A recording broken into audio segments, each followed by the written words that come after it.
Welcome back commerce champion. आज हम business studies में एक इम्पॉर्टेंट टॉपिक पढ़ने वाले हैं फॉर क्लास 12 जिसका नाम है मार्केटिंग मैनेजमेंट। ये क्वेश्चन आता है बोर्ड्स में और ये क्वेश्चन 4 to 5 मार्कर बन के आ सकता है, प्लस इनके 4 पीस 5 पीस और 7 पीस के भी क्वेश्चन आते हैं जो कि आपके ग्रेजुएशन लेवल तक आते हैं। तो आइए शुरू करते हैं।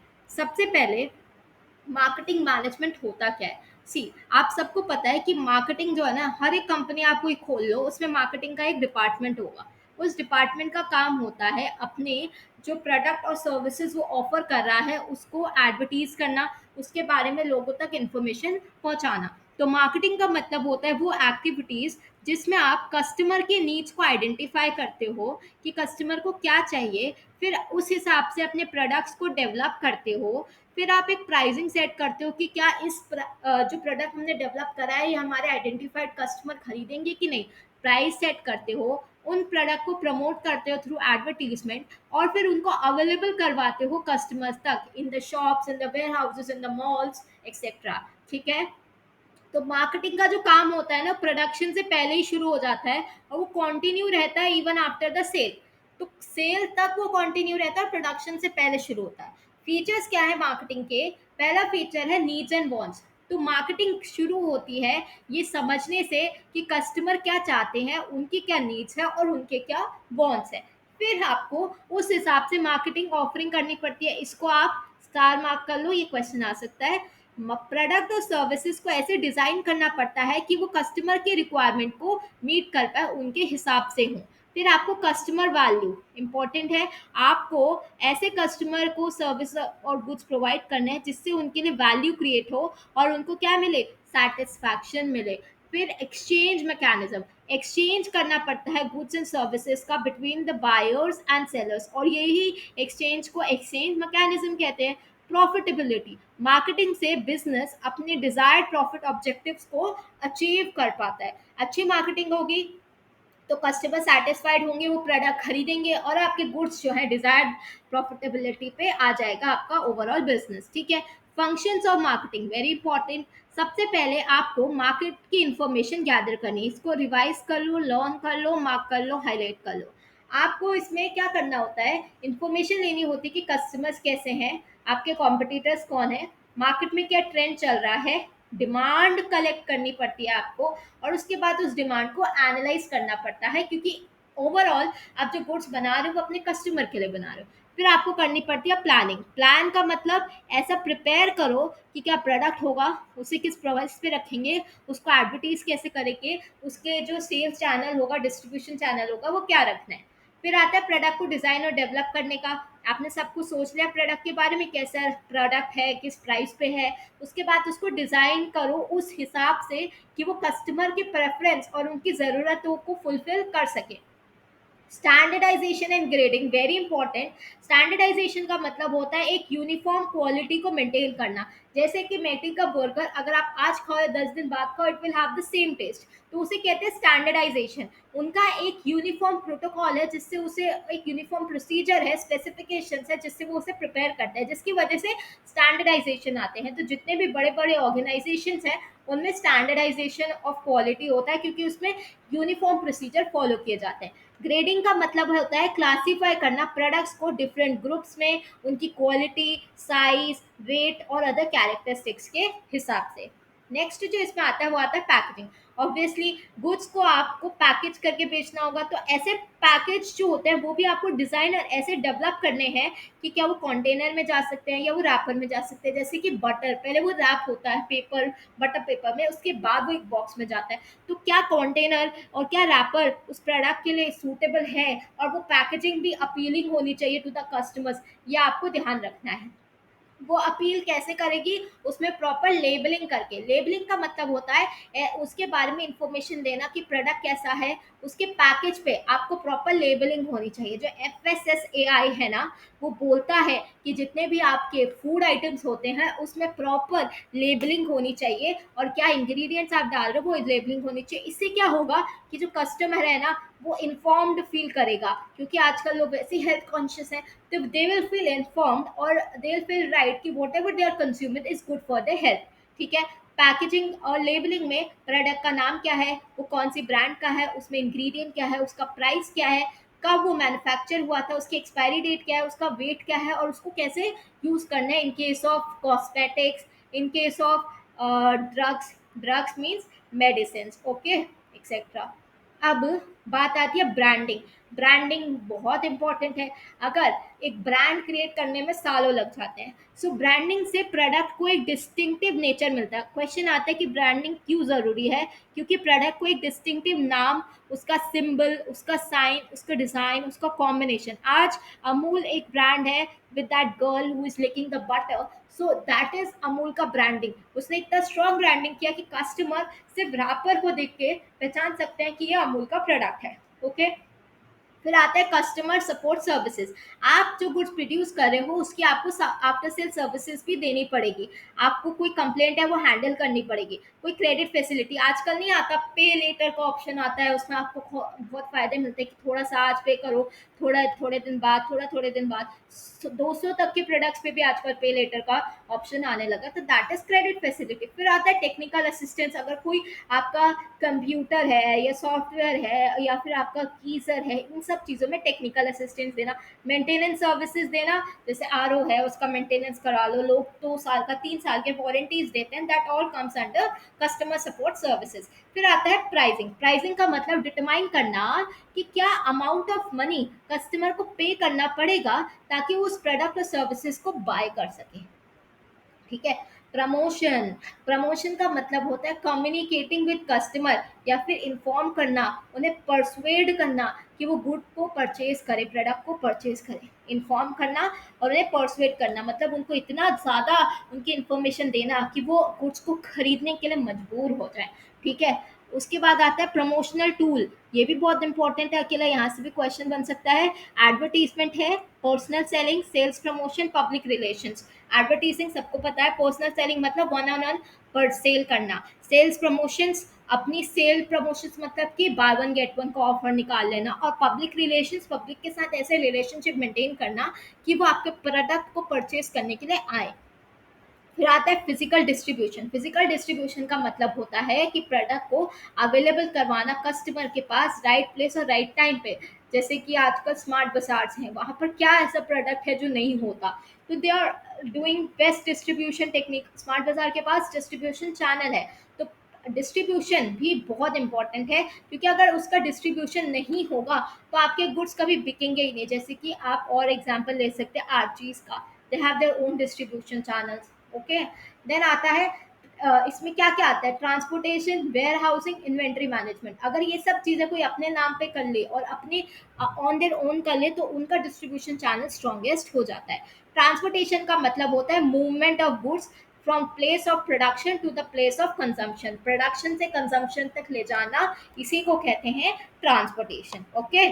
स्टोरेज और वेयर हाउसिंग। वेयर हाउसिंग का मतलब होता है जहां गुड्स को रखा जाता है जब तक वो रिक्वायर्ड ना हो जाए सेल या कंजम्पशन के लिए। हमेशा ऐसा नहीं होता कि गुड्स प्रोड्यूस हुए और सीधे शॉप में आ गए, वो वेयर हाउस में रहते हैं, क्योंकि प्रोडक्शन करते समय ऐसा आपको प्रोड्यूस करना है कि गुड्स की कमी ना पड़े, तो आप हमेशा प्रोडक्शन एक्सेस में करते हो और उसे वेयर हाउसिंग में रखते हो।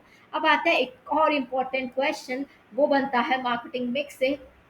मार्केटिंग मिक्स का क्या मतलब होता है? मार्केटिंग मिक्स का मतलब होता है क्या कॉम्बिनेशन ऑफ मार्केटिंग टूल्स एक बिजनेस यूज करेगा ताकि वो अपने मार्केटिंग ऑब्जेक्टिव को अचीव कर पाए। तो 4 मेजर एलिमेंट्स हैं मार्केटिंग मिक्स के: प्रोडक्ट, प्राइस, प्लेस, प्रमोशन। ये 4 चीज़ों पे आपको ध्यान देना है। इन्हें 4 P's ऑफ मार्केटिंग कहते हैं, which is product, price, place, promotion. Product का मतलब कि क्या प्रोडक्ट आपको क्वेश्चन का आंसर देगा कि क्या बिजनेस ऑफर करेगा अपने कस्टमर्स को। प्राइस का आंसर देगा क्या अमाउंट जो बिजनेस है उस प्रोडक्ट पे चार्ज करेगा अपने कस्टमर से। प्लेस ये आपको बताएगा कि कैसे डिस्ट्रीब्यूशन होगा या फिर कहाँ पर डिस्ट्रीब्यूशन होगा। प्रमोशन ये बताएगा कि आप कस्टमर्स को कैसे कम्युनिकेट करोगे, कैसे परसुएट करोगे या कैसे इन्फॉर्म करोगे कस्टमर्स को कि वो आपके गुड्स को खरीद सकें। तो प्रोडक्ट का मतलब क्या होता है? प्रोडक्ट का मतलब कोई भी ऐसी चीज़ जो ऑफर करी जा रही है मार्केट को ताकि वो कस्टमर के नीड्स और वांट्स को सेटिस्फाई कर सके। जब आप प्रोडक्ट ऑफर करते हैं तो आपको उसकी ब्रांडिंग, पैकेजिंग, लेबलिंग, प्रोडक्ट कितनी वेराइटीज़ में आ सकता है, उसकी क्वालिटी क्या है, कैसे डिज़ाइन का प्रोडक्ट है।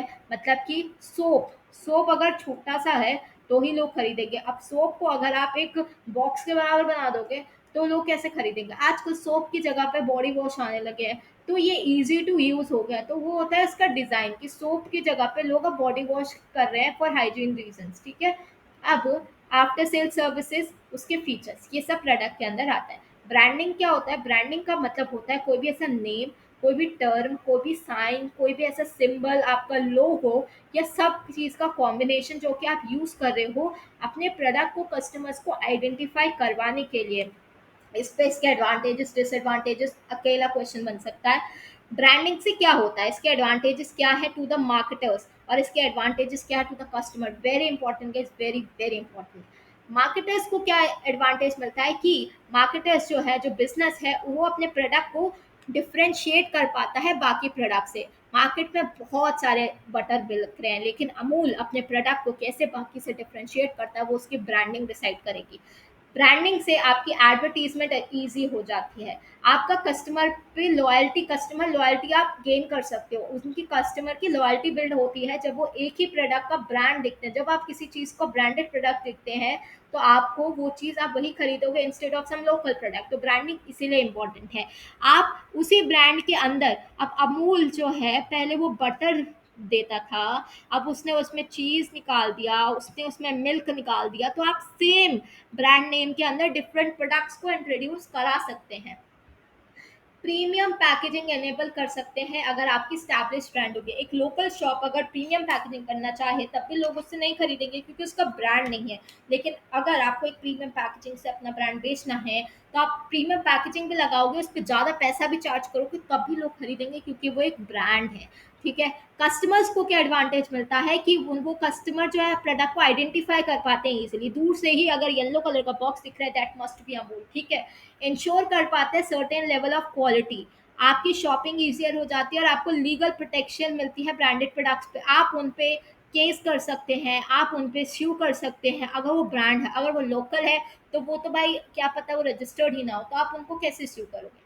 फिर आता है पैकेजिंग। पैकेजिंग का मतलब होता है art of designing and producing the container, the wrapper of a particular product. कि उस कंटेनर या उस रैपर को मैं कैसे प्रोड्यूस करूंगा, उसका आर्ट इस पैकेजिंग। ठीक है। अब लेवल ऑफ पैकेजिंग पे भी क्वेश्चन बन सकते हैं। लेवल ऑफ पैकेजिंग होता है, एक होता है प्राइमरी पैकेजिंग, एक होता है सेकेंडरी पैकेजिंग, एक होता है ट्रांसपोर्टेशन पैकेजिंग। प्राइमरी पैकेजिंग का मतलब होता है वो इमीडिएट कंटेनर जिसमें वो प्रोडक्ट रखा गया है। अगर मैं अमूल बटर का एग्जांपल लूँ तो पहले वो एक बटर पेपर में होता है, वो उसकी प्राइमरी पैकेजिंग हो गई। फिर उसको एक बॉक्स में डाला जाता है, बाहर का बॉक्स, वो उसकी सेकेंडरी पैकेजिंग हो गई क्योंकि वो प्राइमरी पैकेजिंग को प्रोटेक्ट कर रहा है। ट्रांसपोर्टेशन पैकेजिंग उसको स्टोर, हैंडल और ट्रांसपोर्ट करने में हेल्प होता है। अब अमूल का बटर एक बॉक्स में नहीं जाता, वो एक बड़े से कार्टन में जाता है जिसमें अमूल के बहुत सारे बटर्स रखे जाते हैं। तो ये जो बड़ी सी पैकेजिंग हो गई कार्टन की, ये हो गई ट्रांसपोर्टेशन पैकेजिंग। पैकेजिंग की इंपॉर्टेंस क्या है? ये प्रोडक्ट को प्रोटेक्ट करता है, ये प्रोडक्ट के आइडेंटिफिकेशन में हेल्प करता है, ये ट्रांसपोर्टेशन को ईजी करता है, कन्वीनियंस रहती है, प्रोडक्ट को प्रमोट करता है और प्रोडक्ट को अपने कॉम्पिटिटर से डिफ्रेंशिएट भी करता है। लेबलिंग क्या होती है गाइस?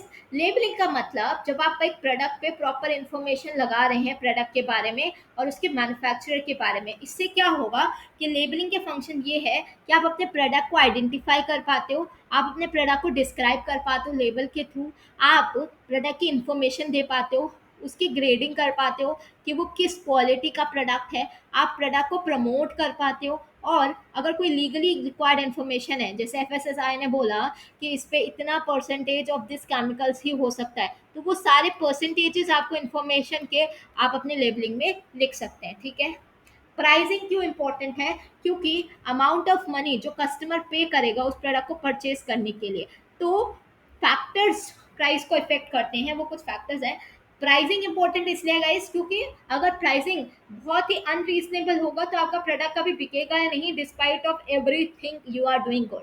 ठीक है, तो फैक्टर्स क्या है जो प्राइसिंग को इफेक्ट करते हैं? पहला, कि प्रोडक्ट की कॉस्ट क्या है, आपको क्या प्राइस रखना है वो डिपेंड करता है कि आपने किस कॉस्ट पे अपने प्रोडक्ट को बनाया। दूसरा, उसकी यूटिलिटी और डिमांड कितना, अगर डिमांड ज़्यादा है तो हायर प्राइस आप चार्ज कर सकते हो। एक्सटेंट ऑफ कंपटीशन कितना, अगर कॉम्पिटिटर उस प्रोडक्ट को कम प्राइस पे बेच रहे हैं तो आप उसको ज़्यादा प्राइस पे नहीं बेच सकते मार्केट में।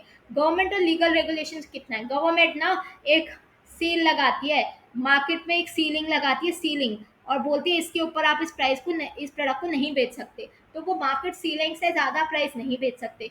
फिर प्राइसिंग के ऑब्जेक्टिव्स क्या, आपने प्राइस इतना क्यों रखा, आपके क्या मार्केटिंग मेथड टूल्स, अगर आपकी मार्केटिंग बहुत हैवी हो गई है तो आपका प्रोडक्ट अपने आप ही महंगा हो जाएगा।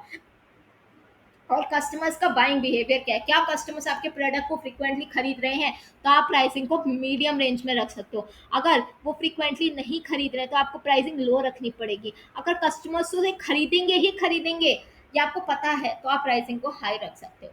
प्रमोशन क्यों इंपॉर्टेंट है, प्रमोशन से सिर्फ आप गुड्स को प्रमोट नहीं करते, अपने कस्टमर्स को इन्फॉर्म, उनको परसुएट और उनको रिमाइंड करवाते हो प्रोडक्ट के बारे में। बार बार अगर मार्केटिंग करोगे, बार बार अगर प्रमोशन होगा, तो कस्टमर्स उस प्रोडक्ट को भूल नहीं पाएंगे। तो प्रमोशन मिक्स में आता है advertising, personal selling, sales promotion and public relationship. Advertising क्या होता है, एडवर्टीजिंग एक paid form of non personal presentation है, जिसमें प्रमोशन होता है आइडियाज का, गुड्स का, सर्विसेज का, और ये कौन करता है, स्पॉन्सर करता है। तो एडवर्टीजिंग में कोई वन ऑन वन एडवर्टीजिंग नहीं होता, वन ऑन वन रिलेशनशिप नहीं चल रहा। एडवर्टीजिंग में आपका टीवी पे ब्रॉडकास्ट, फोन पे ब्रॉडकास्ट, यूट्यूब एड्स पे ब्रॉडकास्ट होके लोगों को बस इंफॉर्मेशन आ रही है।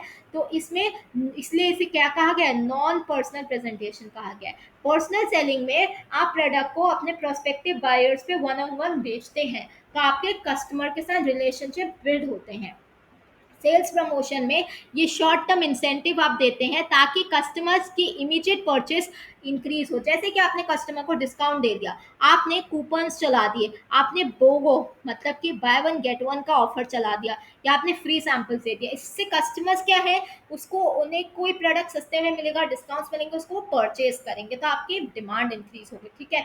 पब्लिक रिलेशनशिप का मतलब है ऐसी एक्टिविटी करना जिससे आप बिल्ड भी करोगे और फिर मेंटेन भी करोगे फेवरेबल इमेज ऑर्गेनाइजेशन की अमंग द पब्लिक। जैसे कि अगर एक कंपनी है, वो बहुत अच्छी क्या कर रही है, अपनी सोशली एक्टिव है, वो अपनी एनवायरनमेंट के बारे में भी सोच रही है। ठीक है, उसने बहुत एनवायरनमेंट के लिए किया है, तो लोग सोचेंगे कि yes this is going doing good for the environment, this organization is taking good care of the environment, so we should contribute to the sales of this organization only. तो एक पब्लिक के साथ रिलेशनशिप बिल्ड करना भी important है। Advertising के क्या advantages होते हैं, एडवर्टीजिंग से आप लार्ज नंबर ऑफ पीपल तक पहुंच पाते हो, लोगों के बीच में अवेयरनेस आती है, अपने प्रोडक्ट को डिफ्रेंशिएट कर पाते हो, अपनी सेल्स को बढ़ा पाते हो, इंफॉर्मेशन प्रोवाइड कर पाते हो, और एक ब्रांड की इमेज क्रिएट कर पाते हो। लिमिटेशन क्या है एडवर्टीजमेंट के, एडवर्टीजमेंट करने से आपकी जो प्रोडक्ट है वो एक्सपेंसिव हो जाएगा, वो लेस पर्सनल रहेगा, मतलब जो पर्सनल टच है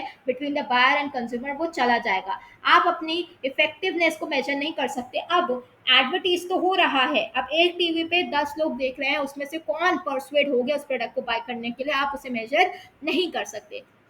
कंफ्यूजन भी क्रिएट हो सकती है अगर आप एक्सेसिव एडवर्टीजमेंट क्रिएट करो, और कस्टमर सारे एडवर्टीजमेंट क्लेम को नहीं ट्रस्ट करते। किसी ने बोला कि this oil will grow your here with in 10 days, तो कस्टमर्स उसको नहीं विश्वास करेंगे जब तक वो उसको यूज़ नहीं करेंगे, या फिर जब तक उन्होंने उससे अच्छे रिजल्ट्स नहीं देखे होंगे।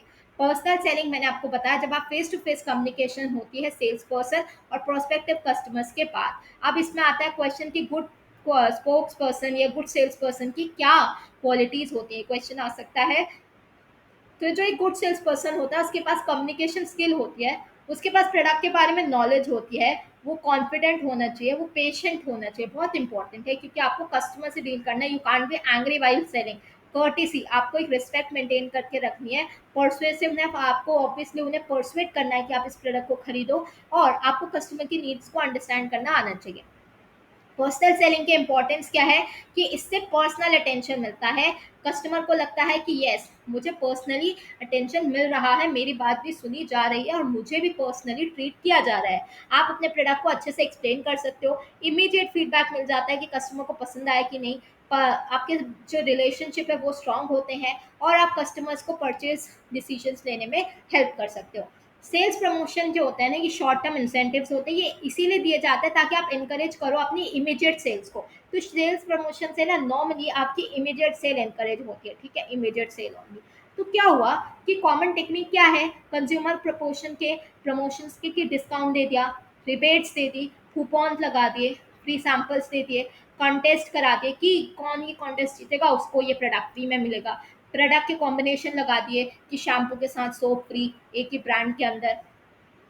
दूसरा आता है ट्रेड प्रमोशन। ट्रेड प्रमोशन ये आपको आना चाहिए कि कंज्यूमर प्रमोशन के अंदर कौन से चीज़ें आती हैं और ट्रेड प्रमोशन के अंदर कौन सी चीज़ें आती हैं। ट्रेड प्रमोशन के साथ आता है डीलर ने जो डिस्काउंट दे दिया कि अगर आप 100 पैकेज खरीदोगे तो आपको आपको 2 पैकेज के प्राइस नहीं पे करना पड़ेगा, तो ये डीलर डिस्काउंट्स है। फ्री गुड्स दे दिए, सेल कॉन्टेस्ट करा दिया, क्रेडिट फैसिलिटीज दे दिए, ट्रेड प्रमोशन है। पब्लिक रिलेशनशिप का मतलब आप अपने पब्लिक के साथ गुड रिलेशनशिप को मेंटेन कर रहे हो different groups of the public के साथ। आप जैसे प्रेस रिलीजेस कर दिए आपने, न्यूज़ कॉन्फ्रेंसेस करे, अपना पब्लिकेशन चला दिए, मैगजीन्स में एडवर्टीज कर दिया, इवेंट्स करे, स्पीचेस करे, पब्लिक सर्विसेज एक्टिविटीज करे, कॉन्टेस्ट करे, ठीक है। अब मोस्ट इंपॉर्टेंट एग्जाम एरिया जो आज के लेक्चर से बनता है वो ये है कि आपको मार्केटिंग मिक्स के बारे में पता होना चाहिए, आपको फंक्शंस ऑफ मार्केटिंग पता होना चाहिए, क्या फैक्टर प्राइस डिटर्मिनेशन में इफेक्ट करते हैं वो पता होना चाहिए, एडवर्टीजिंग के एडवांटेज एंड डिसएडवांटेज पता होने चाहिए, पर्सनल सेलिंग के फीचर्स एंड इंपॉर्टेंस पता होने चाहिए, सेल्स प्रमोशन की टेक्निक पता होनी चाहिए, public relationship, branding, packaging, labelling. ये कुछ चीज़ें हैं जहाँ से फ्रिक्वेंटली क्वेश्चन बनते हैं। अगर इस चैप्टर से क्वेश्चन आएगा तो आई होप आपको आज का वीडियो समझ आया हो। मैंने बहुत अच्छे से आपको ये चैप्टर एक्सप्लेन कर लिया इन अ वेरी शॉर्ट टाइम। अगर कोई भी डाउट, कोई भी कंफ्यूजन है तो कमेंट कीजिएगा। See you in the next video, till then bye bye.